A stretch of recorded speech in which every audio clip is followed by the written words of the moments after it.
윤석열 대통령이 이번 전당대회에 마음에 둔 후보가 있다. 자, 하나, 둘, 셋. 네, 꽂아주시면 됩니다. 국정을 총괄하는 분입니다. 당도 마찬가지죠. 누구 한 사람을 염두에 두고 할 리가 없습니다. 대통령과 당 대표의 관계는 부부 관계라고 생각합니다. 서로 나의 배우자가 누가 될 것이냐 관심을 가지는 것이 당연한 것이지. 윤 대통령께서 이번 신년에 말씀하셨습니다. 윤심은 없다. 그렇게 말씀하셨습니다. 그 말씀 그대로 지키리라고 믿습니다. 누가 봐도 대통령께서 더 선호하는 후보는 있으신 것 같습니다. 그러니까 아니 온 국민이 다 아시고 저희 당의 당원이나 지지자들도 아마 대부분 다 아실 겁니다. 누구를 선호하시는지. 순위는 뭐 제가 일이 아니겠습니까? 할 만하고 또 세울 사람 세워야 된다 이런 생각을 해서 제가 앞으로도 할 만하겠습니다. 순위는 김건희가 단연 1등을 했습니다. 저는 제가 제일 잘했다고 생각합니다. 제가 제일 토론 경험도 많고 제일 안정적으로 저는 제가 할 말을 했습니다. 누가 제일 잘한 것 같습니까? 제 토론은? 천하람한테 한 방이 없었다 이런 평가하신 분도 있었는데 제대로 한 방을 날리신 분은 아무래도 황교안 후보 아니신가 싶습니다. 예, 어제 한 방송사 TV 토론회가 있었습니다. 뭐 저희도 다음 주 월요일 20일 날 이제 TV 토론을 이제 시작합니다만은 재밌는 질문들이 좀 있었습니다. 뭐 윤 대통령이 마음에 두고 있는 후보가 있겠느냐? 뭐 후보마다 천차만별 답변이 왔습니다. 김기현 후보는 있다 이렇게 얘기했고 안철수 후보는 없다 이렇게 얘기를 했습니다. 뭐 있다고 말한 분은 자신이라고 생각했으니까 그랬을 거고 예. 불리한 쪽에서는 없다라고 이제 안철수 후보는 얘기를 했습니다. 또 하나는 또 나경원 의원과 장제원 의원이 물에 빠지면 누굴 먼저 구하겠냐 이랬는데 김기현 후보는 나경원 의원을 구한다고 그랬습니다. 근데 원래 김장연대해서 장제원 의원은 사무총장이 될 거 아니냐 뭐 이런 설이 초창기에 돌았는데 장제원 의원께서 이제 아무 당직 맡지 않겠다라고 했음에도 불구하고 짓궂은 다른 후보는 김기현 의원에게 또 이걸 또 꼬집어서 물었습니다. 뭐 흥미로운 대답들이 좀 나왔습니다. 다 보셨죠? 네, 뭐 생방으로 안 보셨다 보실 수가 없죠. 왜 그 시간에는 우리 뉴스와이드 봐야 되니까. 나중에 봤겠죠. 나중에 봤을 텐데 어떠셨어요? 누가 가장 자신의 장기를 또 이렇게 좀 적나라하게 당원들에게 잘 설명했다고 보세요? 두 분 다 얘기를 듣겠습니다. 짧게. 우리. 그 황교안 후보가 가장 공격적이었죠. 김기현 후보의 울산의 뭐 땅 투기 의혹에 대해서 집요하게 물고 늘어졌고 직설적으로 공격도 했고요. 그러니까 어떤 면에서는 황교안 후보가 가장 예상을 벗어나는 자세를 보여준 것이 아닌가. 왜냐하면 뭐 그냥 점잖게 평이하게 할 거라고 예상을 하는 분이 많았고 오히려 천하람 후보가 가장 공격적인 발언을 하거나 이른바 센 발언을 많이 할 줄 알았는데 어제 첫 TV 토론은 그걸 좀 벗어났어요. 그래서 흔히 얘기하는 이강 후보의 못된 후보로서는 가장 도전적인 자세를 보여준 후보였지 않나 싶습니다. 그 왜 그런 거예요? 그럼 표의 확장성? 그러니까 올라가야 되니까요. 치고 올라가야 되니까. 본인을 지지하는 지지층이 약간 극단적인, 약간 쉽게 말하면 뭐 보수 유튜버층이라든지 뭐 소위 말하는 태극기 부대층의 당원들인데 그 확장성을 더 넓히기 위해서 더 공격적으로 나갔다. 이렇게 보는 그런 측면도 있습니다만 어차피 지금 뭐랄까요 가장 앞서가고 있는 사람을 공격하는 게 맞죠. 밑에 있는 후보 입장에서는 지지율이 보다 좀 낮은 후보는 위를 공격하는 게 맞죠. 그리고 알겠습니다. 가장 확실히 공격한 것 같아요.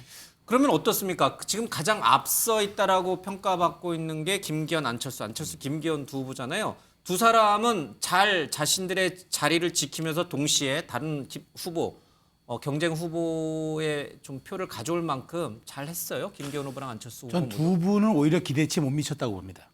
두 분은. 왜냐하면 이 두 분들이 일종의 확장성 전략에 갇혀 있어요. 그러니까 지키기 전략 플러스 어떻게 하면 지금 있는 표들을 지금 지지세를 가두어 둘 것인가. 그러다 보니까 어떤 말을 할 때도 보면은 이게 말하자면 스탠스가 입장이 약간 미묘해집니다. 그러니까 정확하게 황교안이나 천하람 후보 같은 경우는 언더독 전략이기 때문에 강자에 대해서 이른바 모두가기하거나 굉장히 그 강성 발언을 하면서 집중시키지만 이 두 분은 현재까지 자기의 지지세를 보여준 분들에 대해서 그걸 지켜내면서 또 다른 표를 얻어야 되기 때문에 입장이 모호할 수밖에 없거든요. 그 모호의 스탠스에 갇히는 순간 말들이 힘을 잃어요. 그래서 어제 두 분들이 보면은 계속 평이하게 이제 뭐 답변을 하려다 보니까 본인들이 갖고 있는 장점들을 조금 노출시키는 데는 한계를 좀 보였다. 그래서 저는 2, 3, 4 세 번 예. 내일 MBN 월요일 토론부터 해가지고 여기서 어떻게 그 간극과 그 경계선을 잘 허물어낼 것인가 그게 주요 전략 포인트가 될 것 같아요. 그러면 이렇게 지금 양강 구도로 지금 알려져 있으니까 김기현, 안철수 두 후보의 얘기를 들어보겠습니다.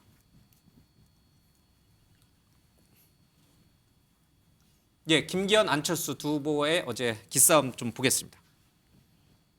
지난번 대통령 선거 과정에서 이재명 후보 절대로 대통령 돼서는 안 된다는 의지를 가지고서 치열하게 싸웠습니다. 우리 안철수 후보께서 과연 이렇게 치열하게 싸웠을까? 김 후보님은 우리 안방인 울산에서 4선을 하셨습니다. 그러면 이제 험지에 가실 때도 됐지 않았습니까? 자, 이재명과 싸워는 봤냐? 자신은 이제 대선 후보로서 한번 싸워봤다 이거죠. 또 거꾸로 안철수 후보는 맨 울산에서 이렇게 텃밭에서만 놀지 말고 수도권 아주 치열한 데서 한번 나가본 적 있냐? 이제 이렇게 좀 기싸움을 쭉 쫙 벌인 것 같습니다. 글쎄 이재명 대표와도 싸워야 되고 또 수도권에서도 출마해서 또 당선이 되고 이런 후보가 당대표가 되면 제일 좋아요. 금상첨화예요. 근데 두 분은 약간 한쪽이 서로 좀 부족한 부분이 있습니다. 어떻게 보고 계셨어요? 제가 이제 어제 총평을 하자면 그래도 소위 집권여당 당대표 예. 후보자 토론인데 어떻게 이렇게 그 나라를 걱정하는 그런 정책 문제는 하나도 나오지 않고 이렇게 주변부적인 이야기들로 시간을 이렇게 보낼 수 있을까 질문도 그렇고요. 그래서 그런 점에서 좀 실망스러웠고요. 두 번째는 좋아하는 후보는 있기는 해요. 우리 김정희 의원께서 4명 중에. 글쎄 뭐 특별히 관심 있는 후보는 없습니다. 딱히 4명이 대세에 크게 지장은 없겠구나. 이 토론회를 누가 보고 돼도? 네, 아니까 토론 결과를 보고 크게 뭔가 결과가? 양상이 달라질 것 같지는 않다 이런 생각이 들었고요. 예. 김기현 후보 같은 경우에는 경험상 굉장히 다혈질이세요 이분이 18대 같이 하면서 느낀 바로는 그런데 어제 예상 외로 이 평상심을 많이 유지하더라고요. 예. 그런 점에서는 선방했다고 생각하는데 황교안 후보가 후보 사퇴하십시오라고 묵직한 중점으로 일단 이렇게 치고 나왔잖아요. 그때 약간 눈동자가 흔들리시는 걸 봤는데 그래도 매우 화내지 않고 선방했다 이렇게 생각하고요. 해명은 조금 더 해야지 가짜뉴스 이렇게만 해가지고는 국민 설득이 안 될 것 같더라고요. 물론 예. 당원들이 찍습니다마는 그래도. 그리고 황교안 후보가 저는 또 부정선거 얘기하면은 정말 시체말로 꽝이다 이렇게 생각했는데 의외로 복병이었어요. 그리고 안철수 후보에게도 뻐꾸기 이러면서 또 그렇게 날렸고 그래서 예상 외의 모습을 보여줬다 이런 생각이 들고요. 천하람 후보는 토론 굉장히 많이 하신 분이기 때문에 기대했는데 예. 역시 이제 경험이 중요하다. 그래서 조금 긴장한 것 같고요. 뭐 그런 정도 평가였는데 그래도 아쉬움이 많죠. 소위 그래도 민생 경쟁을 걱정하는 말 한마디쯤은 나와야지 계속해서 누굴 건진다, 뭐 재산을 포기한다 이런 얘기 가지고 예. 당대표 후보 토론회가 이어진다는 거는 조금 실망스러운 일이죠. 알겠습니다. 그러면 이번에는 천하람, 황교안 두 후보의 공방을 좀 보겠습니다.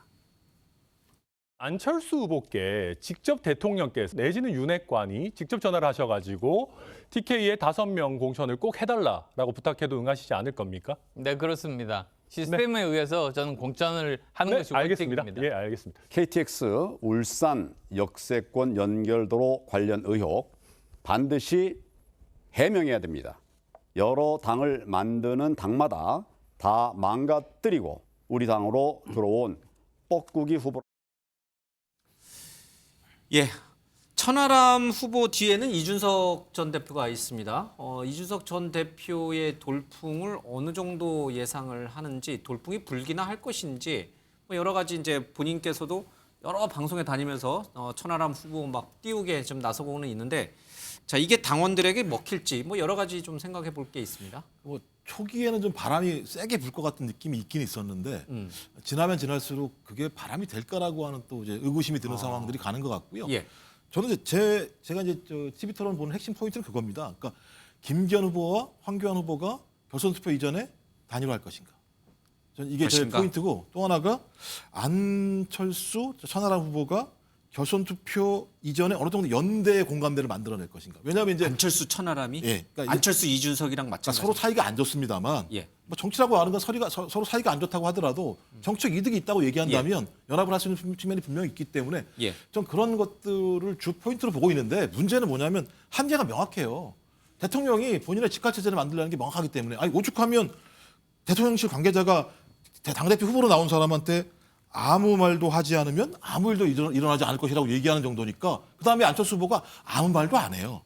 이런 거 상황이기 때문에 당대표 선거라고 얘기하는 것이 예. 소위 좀 다양한 이야기들을 만들어낼 수 있는 공간이어야 되는데 한정된 내용만 할 수밖에 예. 없기 때문에 저는 아마 흥행하기가 쉽지 않을 것 같다. 앞으로 이런 생각이 들긴 해요. 또 그런 편에. 제가 이 민주당 몫으로 나오신 두 분에게 국민의힘 전당대회에 대한 평가를 요청드린 것 자체가 잘못된 질문이었습니다. 이 좋게 볼 리가 없잖아요, 두 분이. 이게 네 후보 모두. 예, 알겠습니다. 그렇다고 뭐 두 분에게만 계속 질문을 드릴 수가 없어서 제가 의견을 좀 들어봤습니다. 지금도 뭐 여러 얘기했습니다만은 말이 나왔으니까 안철수 후보 쪽하고 그러니까 천하람 후보와 지금 안철수 후보 쪽의 연대 가능성, 또 저쪽에서는 김기현 후보와 또 저기 이 황교안 후보 쪽의 연대 가능성은 어떻게 보세요? 저는 안철수 후보와 천하람 후보가 적어도 1차 투표가 있는 3월 8일 이전에 어떤 연대 움직임을 보일 것 같지는 않습니다. 예. 이게 1차 투표 결과가 나올 때까지는 각자 최선을 다할 것 같고요. 천하람 후보도 정말 혜성같이 급부상을 했습니다만 여기서 자기가 몇 %까지 득표를 하느냐가 예. 본인의 앞으로의 정치적 미래도 달려 있지만 이게 또 이준석 전 대표에 대한 당내의 영향력 예. 이런 바로미터가 될 수 있거든요. 그러니까 1차 투표까지는 뭐 연대 얘기는 전혀 입 밖에 안 나올 것 같고요. 세간에서 김기현 후보와 황교안 후보의 어떤 연대, 예. 1차 투표 전에 황교안 후보가 어떻게 중도 포기를 하면서 1차 투표에서 김기현 예. 후보가 과반을 넘길 수 있는 상황을 만들지 않겠느냐라는 생각들이 있었습니다만 어제 첫 TV 토론회의 태도로 봐서는 황교안 후보는 적어도 그런 생각은 사태는 없다. 전혀 없는 것 같습니다. 알겠습니다. 혹시 대통령 윤석열 대통령의 명예 대표론 얘기가 있었잖아요. 네. 그게 혹시 이번 영향을 좀 미칠 수 있나요, 당원들에게? 사실 그게 핫 이슈로 부상할 듯 싶었는데 바로 예. 진화가 되더라고요. 왜냐하면 당원 우리 국민의힘 당원 7조에 대통령에 당선된 당원은 명예직을 가질 수 있다는 조항은 있어요. 예. 조항은 있으나 이 조항을 너무 확대 해석해가지고 지금 경선이 진행되고 있는 이 국면에 대통령의 명예 당대표를 맡겠다면 당정 일체론 혹은 또 나중에 공천에 대한 대통령의 당무개입 이렇게 비춰질 수 있기 때문에 예. 얼른 지금 지도부가 진화에 나섰고 어제 공히 뭐 김기현 후보나 안철수 후보 모두가 뭐 그런 부분에 대해서는 약간 당정 일체론에 대해서는 조금 선을 긋는 그런 모습을 보였기 때문에 이 부분은 명예 대표론 부분은 바로 이제 진화가 되고 소멸되었고 다만 이제 어떻게 하든 김기현 후보는 대통령을 지켜야 한다는 선호 투표를 요구할 것 같고 안철수 후보는 총선 승리를 위한 전략 투표를 요구할 것 같은데 당원들이 이 두 부분에 대해서 어떤 판단을 내릴지 그건 이제 앞으로 남은 2주간의 캠페인의 방향성이 달려 있겠죠. 그러니까 정부와 대통령과 당이 한 몸으로 움직여야 된다는 거는 대다수 당원들이 지지하는 바예요? 그러니까 이준석 전 대표 때문에 약간의 그런 학습 효과가 있어서 그런 소구력이 있는 거죠. 알겠습니다. 자, 계속 흥미롭게 좀 관심 있게 좀 지켜봐야 될 것 같습니다.